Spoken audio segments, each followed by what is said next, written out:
இன்னைக்கு நகராட்சி ஆணையாளராக நான் பணியை பெற போகிறேன். அந்த பணி ஆணையை மாண்புமிகு முதல்வர் ஐயா கையால் நான் வாங்க போகிறேன்.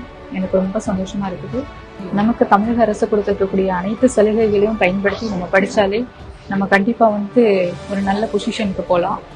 நான் அந்த மாதிரி தான் கவர்மெண்ட் ஸ்கூலில் படித்தேன், கவர்மெண்ட் காலேஜில் படித்தேன். தென் டிஎன்பிஎஸ்சிக்கு ப்ரிப்பேர் பண்ணும்போது கூட டிஎன்பிஎஸ்சி போர்ட்டல், தென் கவர்மெண்டோட இலவச பயிற்சி மையம், இது எல்லாத்தையும் யூட்டிலைஸ் பண்ணி தான் நான் இன்னைக்கு நகராட்சி ஆணையாளர் பணி ஆணையை வாங்க போகிறேன். இப்போ அப்பா மன்னார்குடி நகராட்சியில் தூய்மை பணியாளராக வேலை பார்த்தாங்க. அப்பா படுற ஒவ்வொரு கஷ்டத்தையும் நான் பார்த்துருக்குறேன். அப்பா அந்த காக்கி கால் சட்டைகளோடு தான் வருவாங்க. அப்பா நல்ல சட்டை போட்டது கிடையாது, அப்பா நல்ல வேஷ்டி போட்டது கிடையாது, அப்பா நல்ல செருப்பு போட்டது கிடையாது.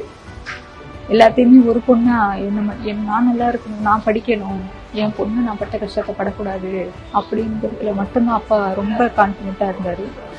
ஸோ அதுக்காக நிறைய இழந்தார். அப்பா ஒரு நல்ல சாப்பாடு கூட சாப்பிட்டது கிடையாது.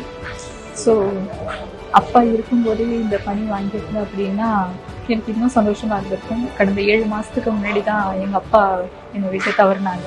என்னுடைய தாத்தா, எங்கள் அப்பா எல்லாருமே தூய்மை பணியாளர்கள். ஸோ இன்னைக்கு நான் நகராட்சி ஆணையாளராக ஆகியிருக்கேன். என்னிலிருந்து என்னோட தலைமுறை ஒரு மாற்றத்தை காணுது. ஸோ இந்த வாய்ப்பு கொடுத்த தமிழக அரசுக்கும் மாண்புமிகு தமிழ்நாடு முதலமைச்சர் ஐயா அவர்களுக்கும் என்னுடைய மனமார்ந்த நன்றியை தெரிவித்துக் கொள்கிறேன்.